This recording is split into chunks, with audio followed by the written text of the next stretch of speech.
চট্টগ্রাম নগরে ডেঙ্গু আক্রান্ত রোগীর সংখ্যা বেড়েই চলছে। প্রতিদিনই হাসপাতালগুলোতে বাড়ছে ভিড়।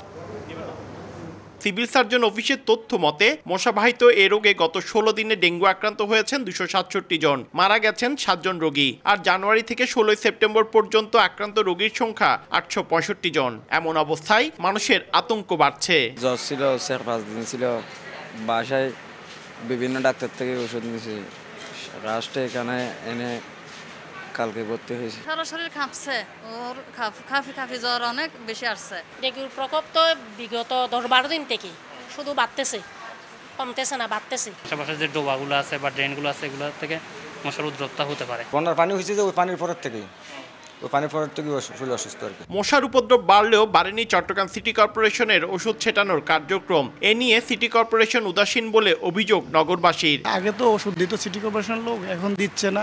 একটু অসচেতনার কারণে আমাদের এই ডেঙ্গু রোগ হওয়ার কারণ। সিটি কর্পোরেশন থেকে কোনো রকম ওষুধ বা কিছু দেওয়া হয় না, যার ফলে মশার বেশি বেড়ে গেছে।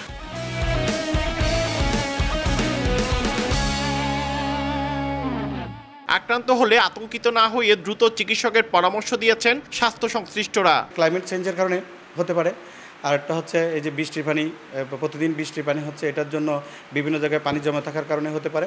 আরেকটা হচ্ছে আমাদের ওই যে আশেপাশে যে ঝোপঝাড় আছে সেগুলো পরিষ্কার পরিচ্ছন্ন না থাকলে এটাও হতে পারে। চলতি বছর ডেঙ্গু আক্রান্ত হয়ে 12 জনের মৃত্যু হয়েছে।